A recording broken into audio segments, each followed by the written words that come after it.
kí gbogbo ènìyàn tó ń gbọ́ wa tó dẹ̀ ń wò wá ní àkókò yìí lórúkọ Jésù, ojú òní tì wá. Àmín. A kí wa kú ìpalẹ̀mọ́ ọdún àjíǹde. Ẹ jẹ́ ká gbàdúrà. Ọba ńlá tó ń gbé níbi tó ga pin, Kábíyèsí. onílé ọlá, alágbàlá àtura, alágbára tó kú fún ẹ̀ṣẹ̀ gbogbo ènìyàn, ọba ńlá tí a fi ṣètùtù fún aráyé, ògo ni fún orúkọ yín. Hallelujah. Ẹ gba ọpẹ́ wa, Àmín. ẹ gba ẹ̀yìn wa, Àmín. ẹ máa bá wa lọ. Àmín. Ọ̀rọ̀ méjì tá ó sọ lórúkọ Jésù, ẹ jẹ́ kó ṣe iyebíye fún ọkàn wa, Àmín. ẹ jẹ́ kó ràn wá lọ́wọ́, Àmín. yóò tú wa sílẹ̀, Àmín. Ọlọ́run yóò máa jẹ́ ẹ̀mí ní fún wa, Àmín. bẹ́ẹ̀ lórí. Àmín. Jésù Olúwa wa. Àmín. Àmín. Àmín lórúkọ Jésù. Lẹ́ẹ̀kan sí, a kí wa kú àsìkò yìí tó jẹ́ ọ̀sẹ̀ ìjìyà Passion Week la wà. Lórúkọ Jésù, ojú òní ti gbogbo wa. Àmín. Àwa tá à ń bá yín sọ̀rọ̀, èmi ni Senior Superintendent Apostle Arósẹgbẹ́tọ́pẹ́ Joseph. Ìránṣẹ́ ìyáàfin tó wà lẹ́gbẹ̀ẹ́ mi, àwọn ni Olúṣọlá Ọlọ́gbọ́n. Lórúkọ Jésù, ọkàn wa yóò balẹ̀. Àmín. Kí ni ó ń jẹ́ ọ̀sẹ̀ ìjìyà Passion Week, èyí tí à ń pè ní ọ̀sẹ̀ ìjìyà? Òun náà ni ọ̀sẹ̀ tó kẹ́yìn sí ikú àti àjíǹde Jésù nínú ayé, bí a ṣe kàn án mọ́ àgbélébùú, bó dẹ̀ ṣe kú. Passion yẹn gangan ni mo wà particular about. Ó ní ìyà, ìfaradà ìyà àti ìjìyà, ohun tí ènìyàn ń ṣe tọkàntọkàn tàbí tí ènìyàn mú lọ́kùnkúndùn, ó ní mo lè kà bí Passion Week tí à ń sọ fún wa bó ṣe jẹ́. Àwọn ìṣẹ̀lẹ̀ wo ló tiẹ̀ ṣẹlẹ̀ ní àwọn ọ̀sẹ̀ ìjìyà tá à ń sọ yìí? Àwọn ìṣẹ̀lẹ̀ tó ṣẹlẹ̀, ìkíní, Jesus triumphant entry into Jerusalem, bí ó ṣe ṣẹ́gun tó dẹ̀ gun, bí Jésù ṣe gun kẹ́tẹ́kẹ́tẹ́ wọ Jerúsálẹ́mù gẹ́gẹ́ bí ẹni tó ti ṣẹ́gun. Bákan náà, Jésù lé àwọn tó ń tà tó ń rà jáde ní tẹ́ḿpìlì. Ó ní ilé Olúwa la máa pe ilé mi, kó má sọ di ilé ọlọ́ṣà. Lẹ́yìn èyí, àwọn ìṣẹ̀lẹ̀ tó tún ṣẹlẹ̀ náà ni pé ìránṣẹ́ kan, Mary, ó da òróró sí Jésù, ó dà sí lórí, ó fi ara nù, ó dẹ̀ dà sí lára ní ilé Símónì adẹ́tẹ̀. Èyí tó tún ṣẹlẹ̀ lẹ́yìn ẹ̀ ni tí a mọ̀ pé Last Supper with the disciple, ó jẹ oúnjẹ ìkẹyìn pẹ̀lú àwọn ọmọ ẹ̀yìn rẹ̀. Oúnjẹ ìkẹyìn tá à ń pè ní oúnjẹ alẹ́ Olúwa. Lẹ́yìn náà ni betrayal of Jesus Christ by Judas. Judas ó dà Jésù, ó fi ẹnu kò lẹ́nu, kí ó tó wá di pé a mú, àwọn olórí àlùfáà mú títí dé ibi tó yẹ pé nígbà tá a mú tán, wọ́n bẹ̀rẹ̀ sí fìyà jẹ gbogbo ìyà tàbí his agony. Lẹ́yìn ìgbà yẹn, wọ́n mú lọ ṣe ìdájọ́ lọ́dọ̀ Hẹ́rọ́dù àti Pílátù àti bẹ́ẹ̀ bẹ́ẹ̀ lọ. Lẹ́yìn ìgbà yẹn ló rí pé a kàn mọ́ àgbélébùú pẹ̀lú ikú ẹ̀, kí á tó ṣe ìsìnkú ẹ̀, kó tó di pé ó jíǹde kúrò nínú òkú. Jésù fi ìtara rẹ̀ hàn nípa iṣẹ́ tí a gbélé lọ́wọ́, nípa èyí tó rí ìdánwò, a mú, ó jìyà, a sì kàn mọ́ àgbélébùú, ó sì kú fún ẹ̀ṣẹ̀ gbogbo ènìyàn. Passion of Jesus, ìjìyà Jésù tá à ń sọ yìí, tàbí ó ń ṣe, ìjìyà Jésù ń ṣe àfihàn pé kí àwa ènìyàn, kí àwọn ènìyàn, kí a tó lè ṣe àṣepé, a gbọ́dọ̀ jẹ́ ẹni tó lè fàyàrán ìdánwò.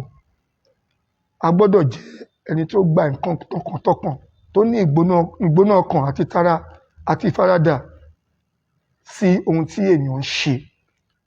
Jésù ṣe ìmúṣẹ ohun gbogbo tí a rán.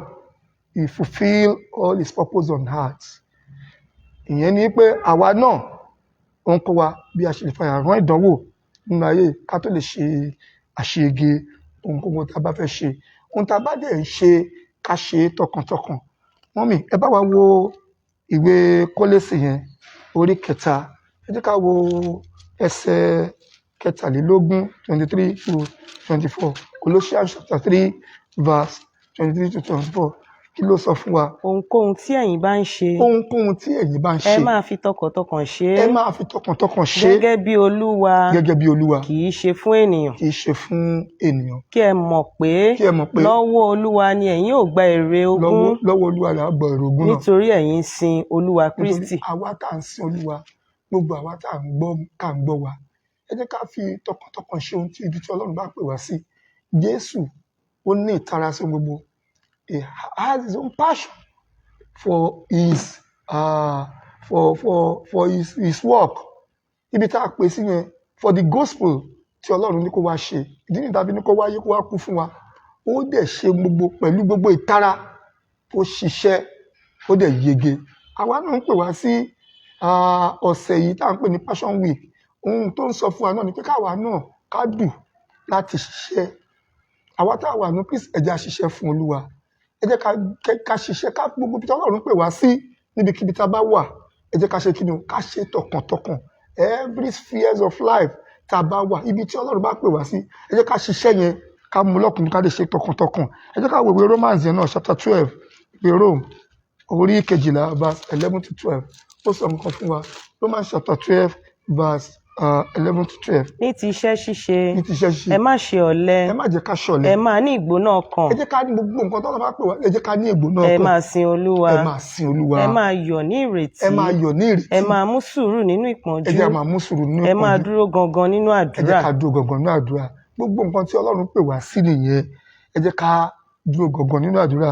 Àwọn ìṣẹ̀lẹ̀ ọ̀sẹ̀ ìjìyà Jésù tí à ń pè ní Passion Week yẹn, ó jẹ́ òkúta pàtàkì igun ilé tí ìgbàgbọ́ tí àwọn onígbàgbọ́ tá a ṣe kí ni o? Tá a rọ̀ mọ́. Òun ni gbogbo onígbàgbọ́ rọ̀ mọ́ láti Passion Week. Gbogbo nǹkan tó ṣẹlẹ̀ níbẹ̀ ó jẹ́ gbogbo ohun tí àwọn onígbàgbọ́ tó rọ̀ mọ́, tí a fi ń yangàn, tí inú wa fi ń dùn, tí a fi ń ṣe àjọyọ̀ lénìí. Ẹ jẹ́ ká wo ìwé Luke 20 verse 17. Luke 20 verse 17. kí ló sọ? Nígbà tí ó sì wù wọ́n, Nígbà tó sì wò wọ́n, ó ní, ó ní èwo ha ni èyí tí a ti kọ̀wé pé òkúta tí àwọn ọ̀mọ̀lé kọ̀ sílẹ̀, òkúta tí àwọn ọ̀mọ̀lé kọ̀ sílẹ̀, òun náà ni a sọ di pàtàkì igun òun náà ilé. ni a sọ di pàtàkì igun ilé. Nǹkan tí Ọlọ́run sọ níbẹ̀ ni pé ẹnìkan tí Ọlọ́run rán sí wa láti kó gbogbo ẹ̀ṣẹ̀ ayé lọ, ohun tí àwọn ènìyàn gbà, òun náà ló di pàtàkì igun ilé. Ìdí nìyẹn tí a fi ń ṣe àjọyọ̀ Jésù lénìí, tá a fi ń jẹ àjọyọ̀ Jésù káàkiri àgbáyé ní gbogbo ìgbà. Nítorí náà, ẹ jẹ́ ká tún bá wa wo ìwé Iṣẹ́ àwọn Apọ́stélì orí 4 verse 11 to 12. Iṣẹ́ àwọn Apọ́stélì verse 11 to 12. Kí ló sọ Èyí fún ni wa? òkúta tí a ti ọwọ́ ẹ̀yin ọ̀mọ̀lé kọ̀ sílẹ̀, Yes. tí ó sì di pàtàkì igun ilé. Kò sì sí ìgbàlà lọ́dọ̀ ẹlòmíràn, nítorí kò sí orúkọ mìíràn lábẹ́ ọ̀run Yes. tí a fi fún ni nínú ènìyàn nípa èyí tí a fi lè gbà wá là. Kò sí ìgbàlà lọ́dọ̀ ẹlòmíràn. Kò sí ìgbàlà lọ́dọ̀ ẹlòmíràn. Òun nìkan náà ni ó lè bá wa ṣe. Nítorí náà ló ṣe kú fún wa, tó sì kó ẹ̀ṣẹ̀ wa lọ. Lórúkọ Jésù mo gbàdúrà gbogbo àwa tá à ń gbọ́ wa àti àwọn tí ń tò wá, ẹ̀mí tá a fi lè ní ìtara sí iṣẹ́ Olúwa, lórúkọ Jésù ọ̀run yóò gbé fún wa. Àmín. Àwa náà gbogbo ohun tí mo tá a tún mú wá lénìí ni pé ẹ̀kọ́ tó ṣe gbogbo tá à ń sọ nípa ẹ̀ ni pé ká ṣe kí ni o? Káwọn ọmọ onígbàgbọ́ ká lè fi àyà rán ìdánwò bí Jésù ṣe fi àyà rán ìdánwò. Ṣùgbọ́n lákọ̀ọ́kọ́ náà, ẹ jẹ́ ká tiẹ̀ wo àwọn nǹkan tí a lè rí mú nínú ohun tó ṣẹlẹ̀ ní Passion Week yìí, ní ọ̀sẹ̀ ìjìyà yìí. Àwọn ohun tó ṣe kókó láti gbogbo nǹkan tí Ọlọ́run tó ti ṣe. Ẹ jẹ́ ká wo the first one ni pé Ọlọ́run fún wa ní ìfẹ́ tó tóbi. Ìdí nìyẹn tó fi rán ọmọ ẹ̀ sí wa pé ókè ọmọ mi kó lọ kú, kọ́mọ rẹ̀ kó lọ kú fún ẹ̀ṣẹ̀ aráyé. Ó jẹ́ ohun tó ṣe pàtàkì fún wa láti kọ́ ẹ̀kọ́ nínú ẹ̀. Ìfẹ́ tí Ọlọ́run ní tó rán ọmọ wa pé ókè kó fi ṣe ètùtù fún aráyé láti kú fún gbogbo ènìyàn. Ìfẹ́ yìí ni ìjà wa gan ní ìfẹ́. Ǹjẹ́ a ní ìfẹ́ fún àwọn aládùúgbò wa? Ǹjẹ́ a ní ìfẹ́ ní orílẹ̀-èdè wa? Ǹjẹ́ a ní ìfẹ́ orílẹ̀-èdè wa? Ǹjẹ́ a ní ìfẹ́ nínú ilé Ọlọ́run tá a ti ń sìn? Ǹjẹ́ a ní ìfẹ́ níbikíbi? Ǹjẹ́ kìí ṣe gbogbo tiwa ìmọ̀tara ẹnìkan náà ni tó gbàyè kan ní àsìkò yìí. Ṣùgbọ́n kí là ń sọ? À ń sọ nípa ìfẹ́ Ọlọ́run, ìfẹ́ tí Ọlọ́run ní. Ó ń sọ fún wa gbogbo nǹkan tó ń ṣẹlẹ̀ ẹ̀ sọ bá káwa náà ṣe kí ni o, for we to emulate him, káwa náà lè ṣe bó ṣe ń ṣe. Ìfẹ́ yẹn ṣe pàtàkì nínú ayé wa o. Ẹ jẹ́ káwa náà ká lo ìfẹ́ ní gbogbo ohun tá a bá ń ṣe. Ìfẹ́ dára púpọ̀ bí Ọlọ́run ṣe rán ọmọ wa láti wá ṣe kí ni o, láti wá kú fún ẹ̀ṣẹ̀ wa. Ìkejì ni oore ọ̀fẹ́ ìgbàlà tí a rí gbà. Oore ọ̀fẹ́ ìgbàlà la rí gbà. Ẹ wo àwa tí ò tiẹ̀ yẹ tí ò yẹ rárá láti súnmọ́ ọ̀dọ̀ ẹ̀, ọ̀run á pè wá pé ká wá. Gbogbo àwa tá à yẹ la súnmọ́, la wà nínú Ọlọ́run, la wà nínú Kristi. Oore ọ̀fẹ́ àgbàlà, oore ọ̀fẹ́ àgbàyanu ni láti lè jẹ́ ọ̀kan nínú àwọn tó jẹ́ ọmọlẹ́yìn Jésù Kristi. Oore ọ̀fẹ́ la rí gbà. Gbogbo ènìyàn ló fún ní oore ọ̀fẹ́ yìí pé ká wá sí ọ̀dọ̀ òun. Ó ní ẹ wá, gbogbo ẹni tó ń ṣiṣẹ́ tí a di ẹrù wọlé lórí. Ká wá síbẹ̀, ká wá sọ́dọ̀ Jésù. Ó ṣe kókó. Ìyí ni pé ó fún wa ní oore ọ̀fẹ́ yẹn. A ní oore ọ̀fẹ́ láti wá. Ìkélé tẹ́ḿpìlì jẹ́ kí ni ó ti fàya. A lè wá síwájú ẹ̀ lọ́fẹ̀ẹ́. Ó jẹ́ ohun tó jẹ́ ohun iyebíye. Oore ọ̀fẹ́ ńlá ló fi gbà wá là. Ẹ jẹ́ ká fi sọ́kàn. Ìkẹta ní ìrètí ńlá. Ẹ gbọ́, nígbà tí ayé yìí bá ṣe kí ni o, tí ayé yìí bá lọ, nígbà tí ayé yìí bá lọ, a ní ibì kan tó ṣe kí ni o, tó ṣe pàtàkì. A ní ibì kan tá à ń lọ. Tí wàhálà ti bá tiẹ̀ wà, tó bá di ọjọ́ tó tiẹ̀ jẹ́ pé ó yá, tó yẹ pé kò sí nǹkan tá a fẹ́ ṣe mọ́, ìrètí kan ńlá ló fún wa. Ó fún wa ní ìfẹ́, ó fún wa ní oore ọ̀fẹ́, ó fún wa ní ìrètí ayọ̀. Ni pé nígbà tí ara ìdìbàjẹ́ yìí tó bá lọ tán, ara ìdìbàjẹ́ yìí á gbé àìdíbàjẹ́ wọ̀. A ní pé a ní ilé kan tí à ń lọ, èyí tó ṣe kí ni o, èyí tí a ti máa ní ìsinmi, tí ọkàn wa yóò balẹ̀, tí ò ní sí wàhálà, tí ò ní sí ìdánwò, tí ohun gbogbo yóò máa lọ déédéé. Ó jẹ́ ohun pàtàkì tí Ọlọ́run mú fún wa. Ẹ̀kọ́ gbòógì, a kọ́ ẹ̀kọ́ tó pọ̀ nínú Passion Week. Bí Jésù bó ṣe lọ tú ọmọ kẹ́tẹ́kẹ́tẹ́ tó ní Olúwa fi ṣe, tó ní Olúwa ní fi ṣe. Ẹ̀kọ́ pà ń bẹ. Mo gbàdúrà tá a bá rí àwa kan èyí tí ayé dè mọ́lẹ̀ nínú ẹ̀mí bí ẹran èso, lórúkọ Jésù, bí a ṣe ń gbọ́ ọ̀rọ̀ tó ń jáde lónìí, ó yá ọ̀run tú wa sílẹ̀. Àmín Jésù. Lórúkọ Jésù, ọ̀run tú wa sílẹ̀. Àmín. Mo gbàdúrà àwa tó yẹ ká ti ṣe nǹkan tá a lè ṣe, tí ayé dá wa dúró sí ojú kan, lórúkọ Jésù, bí ọ̀rọ̀ ẹ ṣe ń jáde, ó yá ìlérí ayọ̀ yẹn tó wà nínú ayé yẹn, ó yá lọ mú ṣẹ. Àmín Jésù. Lórúkọ Jésù, mo gbàdúrà ọ̀nà ńlá fún wa. Àmín. Ní ẹ̀yìn ìgbà yẹn, ó ní àwọn tó ń tà tó ń rà jáde nínú tẹ́ḿpìlì. Ẹ gbọ́, gbogbo agbára tó ń tà tó ń rà nínú ayé wa, ọ̀pọ̀lọpọ̀ ló jẹ́ pé ohun tó wà nínú ayé ẹ̀, ogun tó ń bàjà ó pọ̀, kò jẹ́ kó tiẹ̀ lè jẹ́ kí ayé rẹ̀ kó lè ní ìtumọ̀. Mo gbàdúrà bí a ṣe lé àwọn tó ń tà tó ń rà jáde nínú tẹ́ḿpìlì, nínú ayé wa, ọ̀run lé gbogbo agbára tó ń tà tó rà, ọ̀run lé wọn jáde. Àmín Jésù. Ọ̀run fún wa ní ìsinmi. Àmín. Ẹ gbọ́, ọ̀run inú Jésù, ó gun kẹ́tẹ́kẹ́tẹ́ for the first time. He proclaimed himself as the king. Ní gbogbo ọ̀nà, ó ní ìrẹ̀lẹ̀, ó fi ìrẹ̀lẹ̀ ṣohun gbogbo, wá pe ara rẹ̀ lọ́ba. Ọba náà dẹ̀ ni, ọba ni ó dẹ̀ máa jẹ́ láéláé. Ó jọba títí láé. Gbogbo èèyàn mọ̀ pé ọba ni. Lórúkọ Jésù, gbogbo àwa tá à ń ṣẹrú, ó yá ọ̀run sọ wá di ọba. Àmín Jésù. Ó tún fi ìrẹ̀lẹ̀ rẹ̀ hàn, humility, nínú gbogbo. Wípé Jésù bó ṣe lágbára tó, it can bring out chariots, can bring out horses. Kí àwọn èèyàn kí ó dẹ̀ máa gun kẹ́tẹ́kẹ́tẹ́, tó máa kọ́ kẹ́tẹ́kẹ́tẹ́, kí ẹṣin máa fò. Ṣùgbọ́n it shows a little camel. Ó mú ọmọ kẹ́tẹ́kẹ́tẹ́, òun ló mú. Ó ń sọ fún bí kí àwa ènìyàn náà ká ní ìrẹ̀lẹ̀ nínú gbogbo tá a bá ń ṣe, kí ni tá a bá ń ṣe. Nígbà tí èèyàn bá ní ìrẹ̀lẹ̀, inú Ọlọ́run á máa dùn sí i. Ṣùgbọ́n tí èèyàn bá ní ìdàkejì tó lẹ́mìí gbéraga, tó ń ṣe bó ṣe wù ú, ẹ gbọ́, àmì ìkórìíra máa wà lára rẹ̀. Ẹ má tẹ̀jẹ̀ ká, àwọn èèyàn wọn ò ní láìkí ẹ̀, wọn ò ní fẹ́ràn rẹ̀, torí ó ṣe kí ni ó ní ẹ̀mí ìgbéraga. Ẹ̀mí ìrẹ̀lẹ̀ tí Ọlọ́run mú fún wa, òun náà ni ó fi ṣe wá jẹ́ ajogún ìgbàlà. Ẹ jẹ́ káwa náà ká ṣe kí ni ká máa jẹ́ àpẹẹrẹ ìgbàgbọ́ nínú gbogbo tá a bá ṣe. Lórúkọ Jésù, mo gbàdúrà ẹ̀mí ìrẹ̀lẹ̀ yẹn ọ̀run kó gbé àwa wá. Àmín Jésù. Ẹ̀mí ìrẹ̀lẹ̀ ọ̀run gbé wá wá. Àmín. Bẹ́ẹ̀ ló ṣe máa rí. Àmín. kò yí padà. àmín Àṣẹ ọ̀run gùn. àmín Àyí wá ń sọ fún wa pé ìrètí ńlá ni fún àwọn ọmọ onígbàgbọ́ pé ní a ó bá Jésù jọba níkẹyìn. Ṣùgbọ́n mo fẹ́ ká rántí pé àjíǹde kò ń ṣe láì kò sí àṣepé ẹ̀. Àjíǹde kò sí àṣepé ẹ̀ bí kò ṣe pé tá bá a kan àwọn èèyàn mọ́gi. Kò sí àjíǹde, kò sí àṣepé ju pé ká ṣe kí ni o, ká kan èèyàn méjì. Kí ni mo mí bèrè? Ẹ̀wò sàárè tí ó ṣòfò yẹn, wọ́n rán wa létí ìrètí àti ìgbàgbọ́ tí a ní nínú kí ni o, nínú ìṣẹ́gun Kristi. Ṣùgbọ́n àgbélébù ń sọ fún wa bí a ṣe lè fàyà rán ìdánwò títí a ó fi yege, tí a ó sì ṣẹ́gun. Wọ́n mi bá wo ìwé Lúùkù yẹn, chapter 18 verse 28 to 20. Ìwé Luke chapter 18 verse 28 to 30. Kí ló sọ? Pétérù sì wí pé ṣáà wò ó, àwa ti fi tiwa sílẹ̀, Ó ní àwọn fi tiwa a sílẹ̀. sì tọ̀ ọ́ lẹ́yìn. A sì tọ̀ ọ́ lẹ́yìn. Ó sì wí fún wọn pé Wọ́n á sọ fún wọn pé, lóòótọ́ ni mo wí fún yín, lóòótọ́ ni mo wí kò fún sí yín, ẹni tí ó fi ilé kò sẹ́ni tó fi tàbí ilé, aya tàbí ará tàbí ará, tàbí òbí tàbí òbí, tàbí ọmọ sílẹ̀ ẹ̀hẹ̀, nítorí ìjọba Ọlọ́run tí kì yóò gba ìlọ́po púpọ̀ á gba sí ìlọ́po sí ní ayé ní ayé yìí yìí. àti ní ayé tí ń bọ̀ ìyè àìnípẹ̀kun.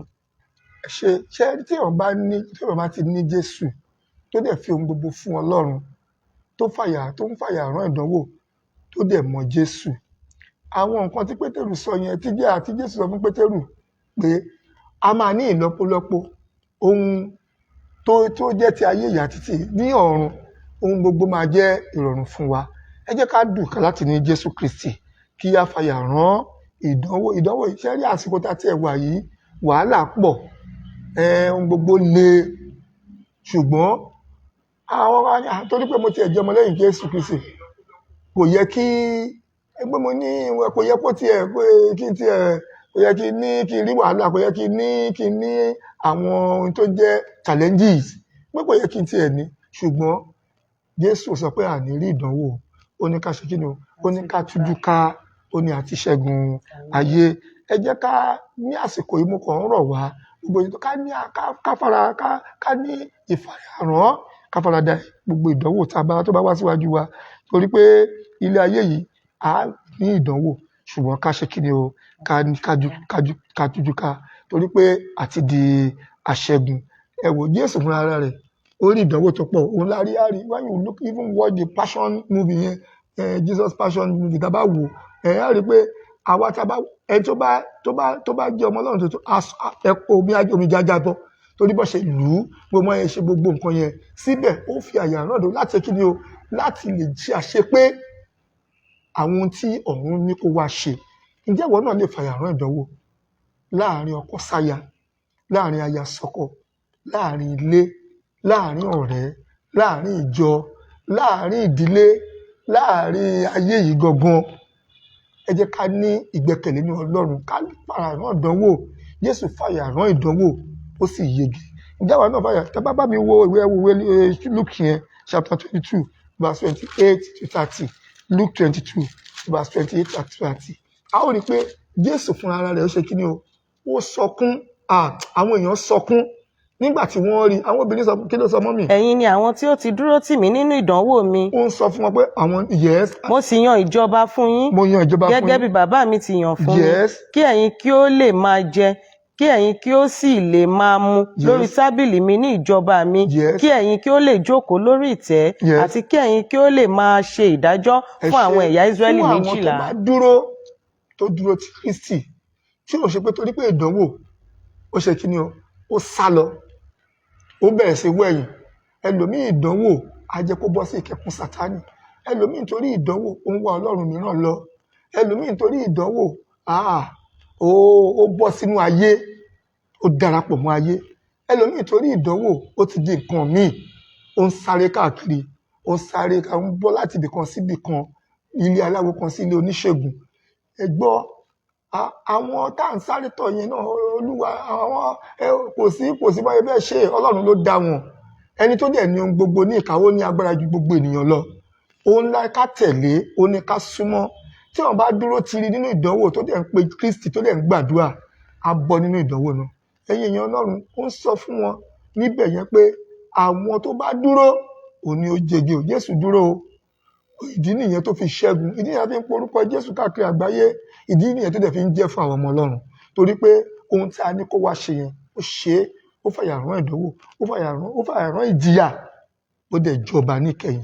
Mo gbàdúrà gbogbo etí tó ń gbọ́ wa, a ó jọba níkẹyìn. Àmín Jésù. Ìdánwò ayé kò ní borí wa. Àmín. Mo gbàdúrà ìjìyà ayé kò ní borí wa. Àmín. Paul ó jẹ babaláyà. Ká bá wo ìwé 2 Corinthians chapter 12 verse 7 to 10.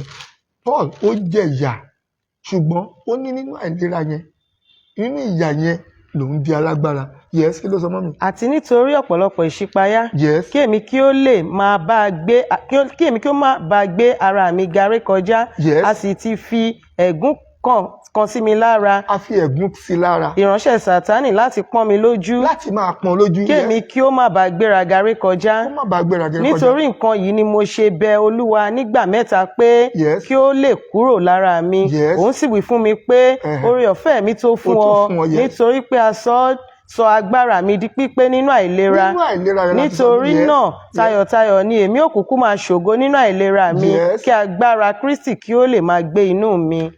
Praise the Lord. Hallelujah. Paul ó ní wọ́n fi àìsàn sí Paul lára, ó ní àìsàn, Sátánì pọ́n lójú nínú gbogbo ìgbé ayé ẹ̀, bí despite the fact bó ṣe ní Kristi tó dẹ̀ ń tẹ̀lé ojú Ọlọ́run tó dẹ̀ ń wàásù, ohun gbogbo jẹ ìyà, ó ní ìpọ́njú, ó ní àìsàn, ṣùgbọ́n ó ń sọ fún Ọlọ́run pé orí ọ̀fẹ́ yẹn tó fún wọn. Nínú àìlera yẹn, nínú wàhálà yẹn ló ń di kíni o, ló ń di alágbára. Ǹjẹ́ wọn náà jẹ́ alágbára? Wọn náà jẹ́ alágbára nínú àwọn tó ń là kọjá. Kí ló dé tó o tún fẹ́ lọ bọ́ sínú wàhálà mìíràn? Kí ló dé tó fẹ́ lọ kó sínú ìdánwò? Kí ló dé tó o dúró tiiri kí wọn náà fara rán ìdánwò bí Jésù fara rán ìdánwò? Kémi náà dúró tiiri kí n fara rán ìdánwò bí Jésù fara rán ìdánwò. Ìyẹn la lè fi gbàdé ìyè, ìgbẹ́ la lè fi yege, ìgbẹ́ yín la lè ṣe àṣeyege àti àṣepé nínú gbogbo tí Ọlọ́run pè wá sí. Paul jìyà, ẹ wò níbẹ̀ yẹn náà, Paul tún sọ nǹkan, wọ́n ṣe nǹkan fún Paul, wọ́n nà án pàṣán. Ẹ wo 2 Corinthians chapter 11 kẹ wo 24 to 28. Nígbà 5 ni mo gba pàṣán 40 kan 39 lọ́wọ́ àwọn Júù. ló gbà wọ́n nà án. Nígbà mẹ́ta ni a fi ọ̀gọ́ lù mí. Wọ́n fi ọ̀gọ́ lù ú. Ẹ̀ẹ̀kan ṣoṣo ni a sọ mí ní òkúta. Wọ́n sọ lókúta. Ẹ̀ẹ̀mẹ́ta ni ọkọ̀ rì mí. Ọkọ̀ gbogbo èrè àjẹ́ ọkọ̀ ẹ̀rì lẹ́ẹ̀mẹ́ta. Ọ̀sán kan àti òru kan ni mo wà nínú ibú. Ó wà nínú ibú lọ́sọ̀kan òru kan. Ní ìrìn àjò nígbàkúgbà. Ní ìgbàkúgbà. Nínú ewu omi. Nínú ewu omi. Nínú ewu àwọn ọlọ́ṣà. Nínú ewu àwọn Nínú ọlọ́ṣà. ewu àwọn ará ìlú mi. Àwọn ará ìlú. Nínú ewu àwọn kèfèrí. Nínú ewu àwọn Nínú kèfèrí. ewu ní ìlú. Nínú ewu ní aginjù. Ní aginjù. Nínú ewu lójú òkun. Nínú ewu láàrin àwọn èké arákùnrin. Láàrin àwọn èké arákùnrin. Nínú làálàá àti ìrora. Nínú làálàá àti Nínú ìrora. ìṣọ́ra nígbàkúgbà. Ibi tó tẹ̀ tuntun ṣọ́ra náà ń kọ́. Nínú ebi àti òǹgbẹ. Nígbà tí ò sóúnjẹ. Nínú ààwẹ̀ nígbàkúgbà.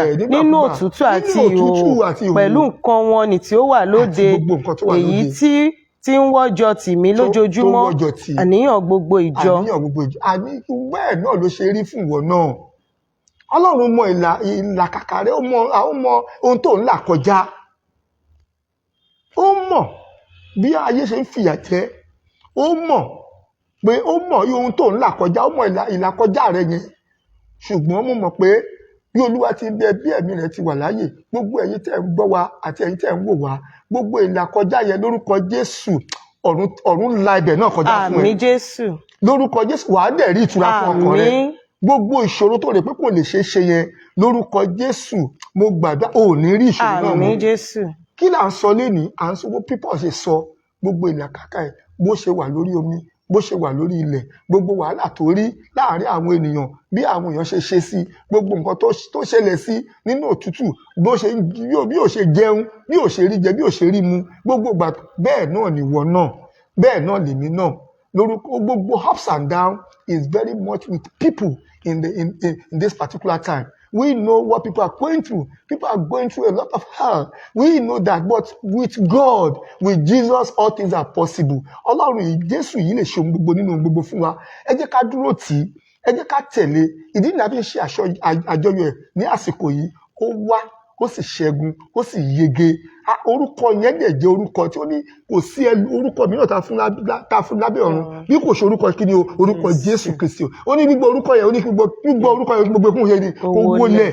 Kò sí orúkọ kan lábẹ́ ọ̀run yìí mọ́ tá a fún ènìyàn tó kò sí ìgbàlà lọ́dọ̀ ẹlòmíràn.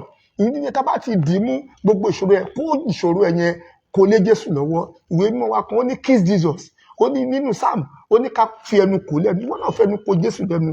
Bí o ṣe lè fi ẹnu kò ní pé nígbà tí wàhálà bá dé, tí ìjìyà bá dé, tó bá dìrọ̀ mọ́, when you are steadfast, you are committed to him, tó bá dúró tiri lọ́dọ̀ ẹ̀, ìgbà yẹn ìwọ náà lè ṣe àṣeyege. Ọlọ́run rí ẹ tó bá gbàdúrà tó dẹ̀ your fellowship with Christ is very mutual. Tó dẹ̀ ń gbàdúrà tó dẹ̀ ń bá ṣe òun kò sísìn tó pàjẹ́ òun ó dẹ̀ ń sìn. Your relation with Bíbélì rẹ̀ ń kà á gbogbo. Your relation with Christ is very cordial. Ó dẹ̀ ń bá ṣe ohun gbogbo. Kò sí ogun kan tí ó le tí Ọlọ́run ò ní ṣẹ́ nínú ayé rẹ̀. Ọlọ́run yẹn á bá dá ẹ mọ̀. He knows you and he following you. Kò sí ọmọ Ọlọ́run tó ń jìyà. Lórúkọ Jésù mo gbàdúrà. Ó ti jìyà káà má bá ṣe kí ni o, káà má bá jìyà. Ó ti jìyà yẹn, ó ti fara rán ìdánwò. Ó ní ìwé wa kan sọ wípé ó ní òun ti wá, òun fara rán ìdánwò. Òun dẹ̀ mọ̀ bí àwọn tí ìdá ń dánwò, òun mọ̀ bí ó ti wá, ó ti mọ̀ àwọn tá à ń dánwò yẹn, ó ti mọ̀ bí ó ti fara jẹ àyà fún wọn. So ó mọ̀ bó ṣe nǹkan tó ń fara kó yẹn, gbogbo tó ń là kọjá yẹn, ó ti mọ̀. Ó mọ̀ bí a ṣe ń rán àwọn tá à ń dánwò lọ́wọ́ torí pé òun náà wọ́n ti dánwò. So ó mọ̀ bá ṣe ń fàyà rán àwọn tá à ń dánwò lọ́wọ́, ó mọ̀ wọ́n. Lórúkọ Jésù, ẹ̀yin èèyàn tẹ́ ń gbọ́ mi, Olúwa yóò dá yín mọ̀. Àmín Jésù. Mo gbàdúrà gbogbo ìdánwò rẹ yẹn lórúkọ Jésù kò ní borí rẹ. Àmín. Ìwọ ló máa borí ìdánwò. Àmín. Ẹ̀yin ènìyàn wọ̀nyí lè borí ìdánwò. Àmín Jésù. Ìdánwò ayé lórúkọ Jésù kò ní borí wa. Àmín. Ẹlòmíì á kọ̀ wò pé kí ló ti gbé, á ti wò pé ilé ayé ti pin. Ẹ wo àwọn tó ń pokùnso yẹn, wọn á kọ̀ lè mú okùn á dẹ̀ pọ̀ sí. Ẹ wo, ẹ jẹ́ ká wò pé tá a bá tún níbi tá a bá sọ pé ibi sún wa, ibi tá à ń lọ yẹ gan kọ́, ẹni tó pokùnso ṣé ó bìlí pé tó ń bá dọ̀hún yẹn náà ṣé nǹkan máa rọgbọ ni? Ẹni tó gba ẹ̀mí tó jẹ́ pé ò dá fúnra rẹ̀ tó bá wá tún gbà á, kí ló mọ̀ pé o tún fẹ́ lọ bá lọ́hùn? Ìdí nìyẹn tó jẹ́ pé èèyàn fi dúró tí èèyàn á rọ̀ mọ́ Kristi, èèyàn á rọ̀ mọ́ Ọlọ́run, á dẹ̀ máa pè é jù láti tó bá la àwọn ìlà kan kọjá, àwọn kan tó bá mọ̀ pé ó súnmọ́ ẹ tó nífẹ̀ẹ́ ìwọ náà máa wà depressed, lanu sọ̀rọ̀ pé nǹkan báyìí ṣẹlẹ̀, o lè rí àánú láti bẹ̀. Ọlọ́run lè lájọ́ bá tẹ̀ ní Kristi á rí àánú gbà. Ẹ̀yin etí tó ń gbọ́ mi lẹ́yìn àwọn èèyàn tó ń gbọ́ mi tó ń wò wá, ẹ jẹ́ ká dìrọ̀ mọ́ Ọlọ́run, ẹ jẹ́ ká mọ̀ pé Jésù ó lo ohun gbogbo, ó mọ ohun gbogbo, ó sì lè ṣe ohun gbogbo. Lórúkọ Jésù mo gbàdúrà, orúkọ Jésù ìṣòro tó ń báyìí yẹn kò ní borí rẹ̀. Àmín Jésù. Bẹ́ẹ̀ ló máa rí. Àmín. Kò yí padà. Àmín. Àṣẹ ọ̀run gùn. Àmín Jésù. Jésù Kristi agbára wa. Àmín. Àmín lórúkọ Jésù. Ẹ jẹ́ ká gbàdúrà. Nínú àdúrà a ó gbàdúrà. Ẹ jẹ́ ká sọ fún Ọlọ́run pé Olúwa mo tiẹ̀ kọ́kọ́ dúpẹ́ náà nítorí tí ẹ ṣeun pé mo tiẹ̀ jẹ́ ọ̀kan náà àwọn alààyè, èmi náà tún jẹ́ ọ̀kan náà àwọn alààyè tó ń bá wọn ṣe àjọyọ̀ ọ̀sẹ̀ ìjìyà yìí, débi tó yẹ pé mo dẹ̀ ní ìgbàgbọ́ àyè pé ọdún yìí màá tún fi ayọ̀ lájá. Ẹ jẹ́ ká sọ di àdúrà. Orúkọ Jésù dàgbà Jésù bá tó pọ̀ nípa àti agbára. Mo dúpẹ́ àyàn ológun tó ń tẹ ṣe tó ní ká dúdú láláì. Ẹ kà wáyé Olódùmarè ọba tó pọ̀ nípa àti agbára. Ó jẹ́ ká wà láyé, ó jẹ́ ká wà láàyè tó dára. A tún lè ṣe ọdún yìí. Olúwa gbọ́ pẹ́ wa, Olúwa gbà yín wa. Jésù Olúwa wa. Òwe mọ́ ń sọ fún wa pé nígbà tí obìnrin bá ń rọbí tó sì ní ìrora tó pọ̀, ó ní nígbà tó bá bímọ tán ó ní ìtura dé, á sì bẹ̀ sí yayọ̀. Ẹ jẹ́ ká sọ fún Olúwa tá a bá rí ìṣòro kan tí mò ń là kọjá, Ẹ̀mí Mímọ́ ó yá ìtura tó yẹ fún ìní ẹ̀dùn ọkàn mi, ìtura tó yẹ fún ìṣòro yìí olúwa gbé wọnú ayé mi ìṣòro ayé má jò borí mi já sọ di àdúrà orúkọ Jésù orúkọ Jésù ẹ̀mí ìyàgbé Jésù mímọ́ tó pọ̀ nípa àti olúwa agbára gbogbo ìṣòro tí mò ń là kọjá lórúkọ yìí Jésù ọlọ́run fún mi ní olúwa ìtura nínú lórúkọ wọn lórúkọ Jésù Jésù ọlọ́run óyá nínú gbogbo ẹ fún mi ní ìtura ìbànújẹ́ mi lórí nínú ẹ̀ gbogbo ìṣòro mi ẹ̀mí olúwa mímọ́ tù mí lára óyá má jẹ́ kí ọlọ́run ẹ ìṣòro fún mi ayé ní kó ìtura borí mi ìṣòro ayé olúwa má óyá jò ẹ̀mí borí mọ́ mi gbàdúrà ìṣòro ayé má jò borí ẹgbàá ọkàn gbogbo mi bí ta ti ń wò wá lórúkọ bí ta ti ń sọ Jésù ta ti ń ọlọ́run gbọ́ gbogbo óyá ẹ ìṣòro máa tó wà ẹ nínú máa ayé mi ẹ ọlọ́run gbàdúrà wá fún mi ní dáadáa ìtura olúwa ọlọ́run lè fún mi ní gbọ́ ìṣẹ́gun ọlọ́run àti ẹ̀mí mọ́ ẹ̀gbọ́n á fún bá wa wa ní ṣe ìṣẹ́gun ẹ jẹ́ ká sọ lórúkọ Jésù ẹ jẹ́ ká bá ọlọ́run fún wa ọlọ́run ní sọ ìṣẹ́gun ẹ jẹ́ ká sọ ẹ̀mí mọ́ wá fún wa ní Jésù ìṣẹ́gun olúwa lórúkọ wa Jésù àmín. nínú ìwé bẹ́ẹ̀lì yẹn ní ọ̀sẹ̀ wọn adé ọmọ kẹ́tẹ́kẹ́tẹ́ yẹn mọ́lẹ̀ adé mọ́lẹ̀ ṣùgbọ́n ọlọ́run ní olúwa fi ṣe ó dẹ̀ tú kúrò ẹ jẹ́ ká sọ fún ọlọ́run gbogbo àwa tí a kábà nínú ẹ̀mí ayé dè ọ̀pọ̀lọpọ̀ mọ́lẹ̀ bí ẹran so tá bá rí agbára tó dè mí mọ́lẹ̀ bí ẹran so tó ní mi ní lọ sí níbi ògo mi ní tẹ̀síwájú ẹ̀mí mímọ́ ọ̀rọ̀ kò tó sọ ó ní olúwa fi ṣe ẹ̀mí mímọ́ olúwa ọ̀rọ̀ tó jáde yẹn olúwa fi mí ṣe gbogbo agbára tó so mí mọ́lẹ̀ bí ẹran so ó yá kó bẹ̀ sí tú mi sílẹ̀ ọ̀rọ̀ yìí kó lọ ṣe iyebíye inú ayé mi ó yá sọ di àdúrà orúkọ Jésù ní orúkọ Jésù ní agbára ẹ̀jẹ̀ Jésù tábàrí agbára so wá mọ́lẹ̀ bí ẹran so ẹ̀mí mímọ́ orúkọ Jésù ó yá lórúkọ Jésù ọ̀rọ̀ tó jáde olúwa ní fi ṣe ó yá olúwa ní fi ṣe lórúkọ Jésù ní gbogbo bí táyé dè wá mọ́ olúwa lọ tú wa sílẹ̀ lórúkọ Jésù torí pé ẹni wá fi ṣe torí pé ẹni wá lò lórúkọ Jésù tú wa sílẹ̀ àmín. ẹ jẹ́ ká sọ fún ọlọ́run tábàrí májẹ̀mú tí kò fọ rere lórí ìṣerere ayé wa májẹ̀mú tí kò fọ rere lórí ìṣerere ayé wa tó lòdì sí ògo wa yẹ ká sọ fún ọlọ́run pé kí ọlọ́run kó ba májẹ̀mú mọ́lẹ̀ kó ba májẹ̀mú náà jẹ́ lónìí ọba tó pọ̀ nípa àti agbára lórí igi àgbélébùú ó ta ẹ̀jẹ̀ rẹ̀ sílẹ̀ ẹ̀jẹ̀ iyebíye ẹ̀jẹ̀ tó lágbára tó ń ṣiṣẹ́ ìwòsàn tó ń ṣiṣẹ́ ìgbàlà àjíǹde Jésù ó jẹ́ ohun tó lágbára ẹ̀jẹ̀ àṣọ fún tábàrí májẹ̀mú tí kò fọ rere lórí ìṣeré ayé mi ẹ̀jẹ̀ Jésù ó yá kó ba májẹ̀mú náà jẹ́ já sọ di àdúrà orúkọ Jésù ní orúkọ Jésù ní agbára ẹ̀jẹ̀ Jésù olúwa tábàrí májẹ̀mú tí kò fọ rere lórí ìṣeré ayé mi ó yá lórúkọ Jésù ẹ̀jẹ̀ Jésù kó bàjẹ́ ẹ̀jẹ̀ Jésù kó bàjẹ́ ó yẹ ẹ̀jẹ̀ gbàdúrà Jésù olúwa wa Jésù ní àwọn tó ń tà tó rà jáde nínú tẹ́ḿpìlì tábàrí agbára tó ń tà tó rà nínú ayé wa ẹ gbọ́ ẹlòmíì ó máa ṣàìsàn ní lẹ́ni lọ́la ó máa ṣe gbá gbogbo wàhálà ìdààmú ayé wà nínú ayé olúwa ìyá nínú ayé ẹlòmíì ẹ jẹ́ ká sọ pé tábàrí agbára tó ń tà tó rà jáde kì í dẹ́ ṣe pé àìsàn ayé ni ẹlòmíì ọ̀fà sàtánì ẹ jẹ́ sọ fún Ọlọ́run tábàrí agbára tó ń tà tó rà nínú ayé wa ẹ̀mí mímọ́ bó a ṣe ní àwọn tó ń tà tó rà jáde nínú tẹ́ḿpìlì olúwa gbogbo agbára tó ń tà tó rà nínú ayé wa mi ò fẹ́ mọ̀ ó lè já àìsàn ó lè jẹ ohunkóhun olúwa ó yẹ tì í jáde ó yá sọ di àdúrà orúkọ Jésù ní orúkọ Jésù ní agbára ẹ̀jẹ̀ Jésù olúwa gbogbo agbára tó ń tà tó rà nínú ayé wa bẹ́ẹ̀ ṣe yọ olúwa lórúkọ Jésù ó yẹ lè jáde ó yẹ lè jáde ẹ lè jáde olúwa ẹ jáde Jésù olúwa wa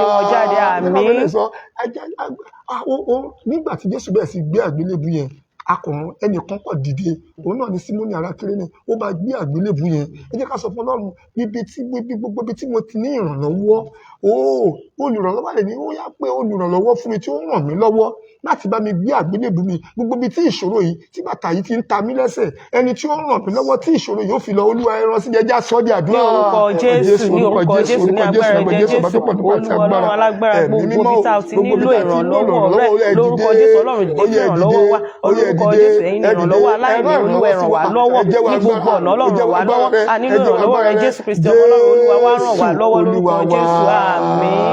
Ọba ńlá tó ń gbé ní pẹ̀kun kábíyèsí àpáta ayérayé ibi ìsádi wa ògo ni fún orúkọ hallelujah ọba ńlá àjíǹde àti ìyè alágbára tí a pàṣẹ tuntun ẹ̀ fún gbogbo aráyé ọba tó ju ọba lọ agbára tó ń ṣiṣẹ́ agbára ògo tó ń gbé ògo mì ọlá tó ju ọlá lọ agbẹ́yìn ga o fún oore ọ̀fẹ́ tẹ́ fún gbogbo àwa tá à ń wò wá àti àwa tá à ń gbọ́ àtàwọn tó wà níbí fún oore ọ̀fẹ́ àgbáyé láti jẹ́ ọ̀kan láwọn ilẹ̀ síbẹ̀ láti jẹ́ ẹni tó ti bá wa ṣọdún ti ọdún yìí olú ẹgbẹ́ ọpẹ́ àmín Jésù ọlọ́run ẹgbẹ́ ìwà ẹ̀mí mọ́ta bá rí nǹkan tí ń bẹ ní ọwọ́ tí ò ní jẹ́ kí àṣẹ wa àdúrà yìí kó ṣe ìtẹ́wọ́gbà olúwa lórúkọ Jésù olúwa ẹ̀mí mọ́ dípò ìdájọ́ jẹ́ ká rí àdúrà àmín Jésù àgbàdúrà lórúkọ Jésù tá a bá rí ẹnìkan tó ń gbowó òde lọ́wọ́ wa tó ní ayé wa ò ní ìtumọ̀ agbèrè owó òde lọ́wọ́ Jésù Kristi ó béèrè lọ́wọ́ Pétérù, ó ní ta ló yẹ kó máa gbowó òde, ó ní ṣé àwọn ọmọ ni tàbí àwọn ọmọ àjèjì?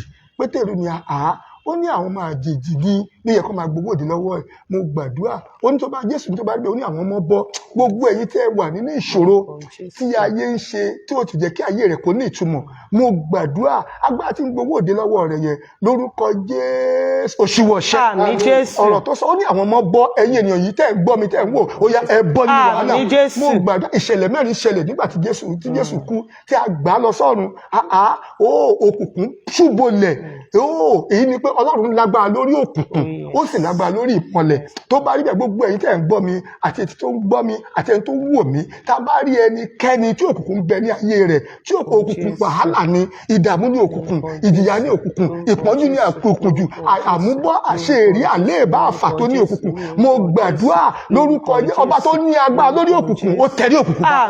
Ó ní àtètèkọ́ṣe ní ọ̀rọ̀ wà pẹ̀lú Ọlọ́run ní ọ̀rọ̀ náà, nínú ẹ̀ láti dá gbogbo lẹ́yìn àdá kankan mọ́, nínú rẹ̀ ní ìyè wà, yìí sí mọ́lẹ̀, ó ní ìmọ́lẹ̀ yípadà, ó ní ìmọ́lẹ̀, ó ní ìmọ́lẹ̀ náà sì mọ́lẹ̀ tó bẹ́ẹ̀, òkìkọ̀ ayé ò sì lè borí rẹ̀. Mo gbàdúrà ìmọ́lẹ̀ ńlá ni mo pèsè nínú ayé yín lórúkọ Jésù. Mo gbàdúrà ó tẹ̀lé òkùnkùn ayé yín bá.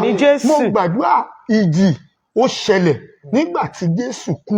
Mo gbàdúrà ìjì náà, earthquake, there was a loud earthquake on the heart. Mo gbàdúrà lórúkọ Jésù, ẹni tẹ́ ń gbọ́ mi, mi ò fẹ́ yín kó lágbára lórí ìjì. Ká bá rí ìjì kan tí ń bẹnu ayé rẹ̀, ó ní kí ìjì, ó ní kó panu mọ́, ó ní kí ìjì kó dákẹ́ rọ́rọ́, ó ní kí irú omi kó dákẹ́, kò sì já níyàn. Mo gbàdúrà ìjì ayé rẹ̀ lórúkọ Jésù ó panu mọ́. Òbí ìjì bá jà síjú kan àsìkò rà, lórúkọ ìjì ayé rẹ̀ yẹn, wàhálà ìdààmú yẹn tó jẹ́ kó wà bó ṣe wà, tó ti rè pé ilé ayé ti pin, ó yá lórúkọ Jésù ó panu mọ́. Mo ló panu mọ́. Nínú ìyẹn bákan náà, bẹ́ẹ̀ ni àwọn òkú tó kú nínú Kristi, mo gbàdúrà òkú tó kú wọ́n jí dìde. Mo gbàdúrà èyí ni pé ó lágbára lórí kíni o, lórí ikú. Ó lọ ní ọ̀sán mẹ́ta àti òru mẹ́ta, ó sì gbà kan lọ kó ní ikú oró rẹ̀ dà, ìsọ̀kú ìṣẹ́gun rẹ̀ dà, ó pa ikú lẹ́nu mọ́. Mo gbàdúrà gbogbo ẹ̀yin tí ayé sọdọ̀ kú tẹ́ẹ̀kọ̀ rìn nínú ẹ̀mí, ṣùgbọ́n tẹ́ẹ̀ rìn nínú ayé, ṣùgbọ́n tẹ́ẹ̀ ti dòkú nínú ẹ̀mí. Gbogbo ẹ̀yin tí iṣẹ́ yín ti dòkú, gbogbo ẹ̀yin tí ayé yín ti dòkú, lórúkọ Jésù àjíǹde, mo gbogbo àjíǹde àti ìyè ó yá kó wọnú yín. Agbára àjíǹde ó gbé yín dìde, lórúkọ Jésù ó gbé yín dìde, ó yá ìyè kó wọnú, ọkàn yín kó balẹ̀. Egungun, ó ní ìjẹ egungun àyíwọ lè yè, ó ní Olúwa ìwọ ló mọ̀, ó ní kí ara kó bọ́ sí kó wò, ó ní kí awọ kó bò, bẹ́ẹ̀ ló ní kí èmi láti ogun mẹ́rẹ̀ẹ̀rin, ó ní kó wọnú ẹ̀wá, ó sì mí sí i, ó sì di ènìyàn. Mo gbàdúrà ohun tí ayé sọdòkú lórúkọ Jésù mú ayé yín ó gba ìyè. Lórúkọ Jésù mo ló gba ìyè, lórúkọ Jésù mo ló gba ìyè. Bẹ́ẹ̀ ni aṣọ ìkíni tẹ́ḿpìlì fàya nígbà tí Jésù kú. Mo gbàdúrà lórúkọ Jésù gbogbo ohun tí ayé tó ti fi àṣírí, ogun tó ń jà ọ́, mo gbàdúrà lórúkọ Jésù, ogun tó ń jà ọ́ yẹn, ogun Ọlọ́run tú àṣírí ogun yẹn. Lórúkọ Jésù, mo ní ọ̀run tú àṣírí ogun. Lórúkọ Jésù, ogun yẹn ò ní rí mọ́. Mo ní ogun yẹn ò ní rí mọ́. Mo wá gbàdúrà ikú Jésù, lórúkọ Jésù àti àjíǹde rẹ̀, ó fi hàn wá wípé Ọlọ́run ní agbára lórí gbogbo. Ó mú ìfẹ́ wá, ó mú orí ọ̀fẹ́ wá, bẹ́ẹ̀ ló sì mú ìrètí wá. Ohun mẹ́tẹ̀ẹ̀ta yìí lórúkọ Jésù, ẹ̀mí tá a fi nífẹ̀ẹ́ ara wa, lórúkọ Jésù ọ̀run kó gbé wọn wá. Lórúkọ Jésù adi ẹ̀dá tuntun, ìyanu ṣẹlẹ̀, ògo ayé ó fọhùn, ìṣòro tó orí yẹn ò ní rí mọ́. Lórúkọ Jésù mo gbàdúrà wàá borí ìṣòro. Mo ní wàá borí ìṣòro. Lórúkọ Jésù wàá borí ìṣòro. Ọ̀rọ̀ rẹ̀ dayọ̀, a ó ṣe rere.